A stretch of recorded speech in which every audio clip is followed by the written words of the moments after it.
Abida wọ́n bẹ̀rẹ̀ òṣè pọ̀ tó báwo ló ṣe ní dójú tì wá mo sì trust yẹ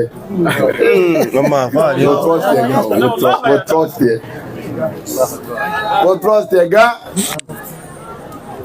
sọrí wà sí tiẹ̀ tí ì ṣe fún ọ wà sí tọ́lọ́ ṣe fún àyàwó ànábì ni ọlọ́run ló bá àyàwó ànábì sọ̀rọ̀ ní sọ́ọ̀tì dàsá.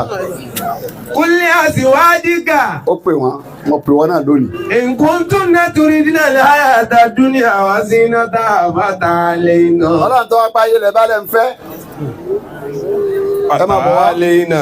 ẹ máa bọ̀ wá di ayé náà. Wa usarrifukunna sarahan jamila. Ọlọ́run máa fún yín lórí ọ̀rọ̀ tó dáa. Sáyé lẹ̀ ń wá ní ọlọ́run ní fún yín. Wa in kuntunna turidina Allaha wa rasulahu. Àmọ́ tó bá jẹ́ pé ìgbẹ̀yìn lẹ́ ń wá ẹ fẹ́ rẹ̀ ní ìgbẹ̀yìn. Bí màmá rẹ̀ ṣe rẹ̀ ní ìgbẹ̀yìn lónìí. Ìjọ fẹ́ ìmáàmù Kọ̀bá ní ìmáàmù Ọ̀fà.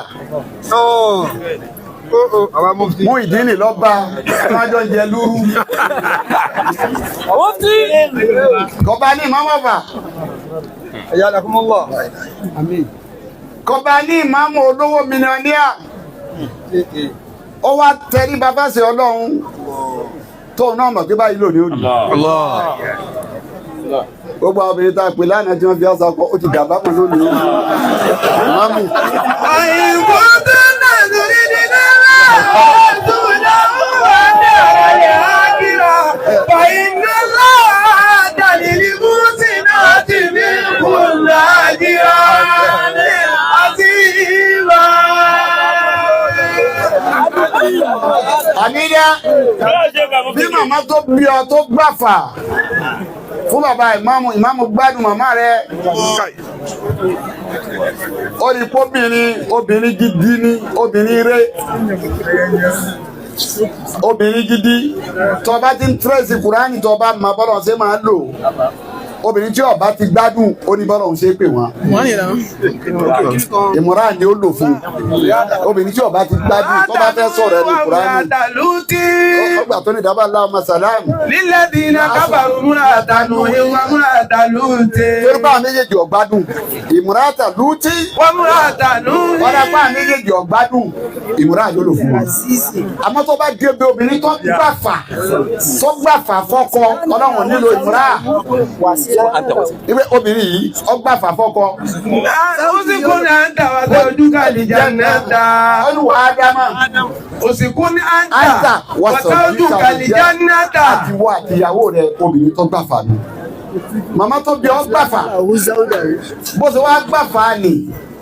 Fún bàbá ìmáàmù tó rọ́jú tó láfaradà tí ó mèsì ọ̀rọ̀ ẹ ọ̀ tẹ́ ní fèsì ọ̀rọ̀ fún mamu ọba fẹ́yọ̀ kan lẹ́wà tí wà lẹ́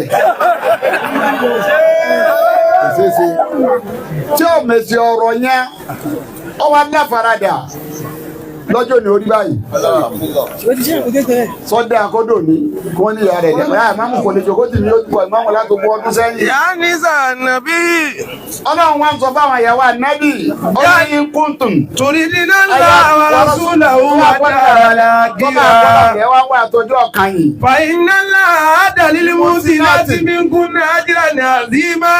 Ọlọ́run dẹ́sà tí ń fún yín ẹ̀sán dáadáa tí ń fún yín àjíra àzímá tún fún yín lówó ọ̀yà ọwọ́ amúkìlọ̀ wáyé pé. Yá ní sànàbí. Ọlọ́run mo pèrè ìyàwó ànábì. Máa yá ti mí kún nábì fáyísà ti mú báyìí náà tí. Ọlọ́run lè tó bá dénú yín bí fàyísà ti. Mú báyìí náà tí. Ìbàjẹ́ tó fojú hàn.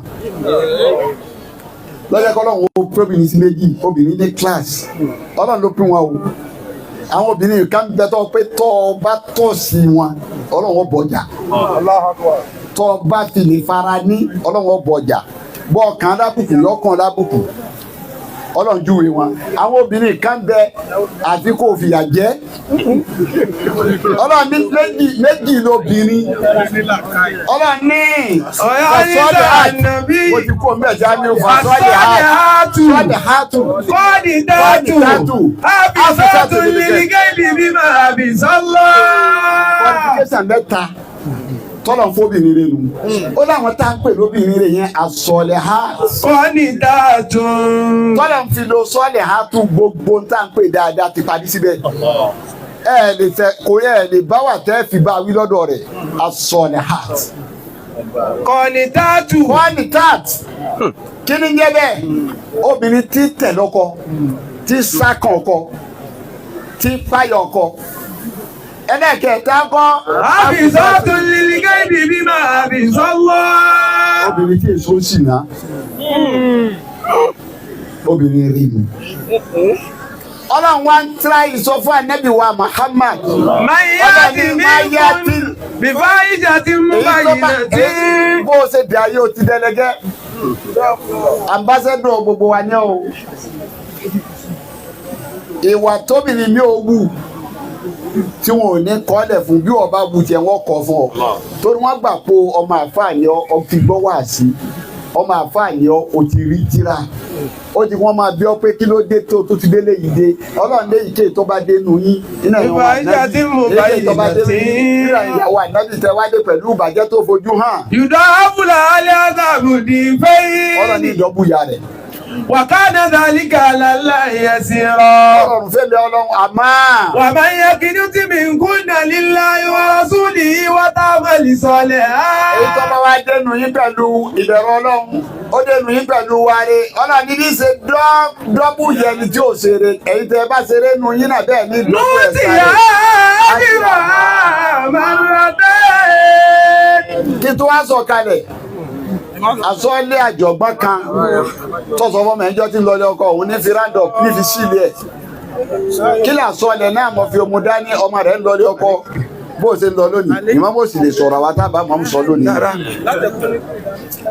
kí wàá ní àsọlẹ̀ náà ó ní wọ́n máa mi. Iyaki waligirata. ó lọ lónìí àmìdá Iyaki waligirata. yòówù máa ń wọ̀n o. Fàyínà miftahu tọ́lá. Oníṣòro owó jíjẹ miftahu tọ́lá kọ́kọ́rọ́ dìfọ́sì ni. Bí wọ́n ní bá ti lè jowú jù wọ́n dá padà lè bàbẹ̀. Wà ìyáàkì wa kásírátà tààbì. Olórí àkejì lílọ lọ kásírátà tààbì. Má jẹ́ obìnrin tí ó sírẹ́sì ọkọ, má sírẹ́sì ọkọ rẹ. Fàyínà òun. Farabalẹ̀. Má gbé sáré. Má gbọ́kọ̀ rẹ sáré rárá, má sì sírẹ́sì rẹ̀. Ó ń tọrọ obìnrin tí máa ń sírẹ́sì ọkọ. Fàyínà òun rí sùlùbàgì lọ. Ó ní kéèyàn máa sírẹ́sì ọkùnrin, í máa ń jogún étírẹ́ẹ̀dì ni.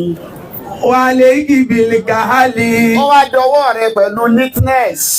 Fàyínà òun. Àsọ̀lẹ̀ kẹta tó sọ fọ́ọ̀mù rẹ̀ nìyẹn. Ó ní jowú máa níwọ̀n. Ó dé ní má sírẹ́sì ọkọ rẹ. Ó di méjì. Ó lẹ́lẹ́kẹta. Àlèkìbìlì kàhálì. Ó ní neatness. Mentality ti ń bẹ fọkùnrin bóun ṣe rí ọlọ́ni wọn àbídá bó ṣe máa rí ọlọ́nu òun ọmọ pé ó níṣẹ́ kọ̀mọ̀ pé ó bímọ kọ̀mọ̀ pé ó lóyún tó o bá ti ń bímọ tó ń lóyún tó ń dara lẹ̀ ẹ bá ti jọ wà nù mọ́tò yọ ọmọ náà báyìí ní tún wẹ ẹlòmíì torí bì rẹ nù torí bẹ́ẹ̀. Àìnáwó àti àlòsì náà ti wá tí a.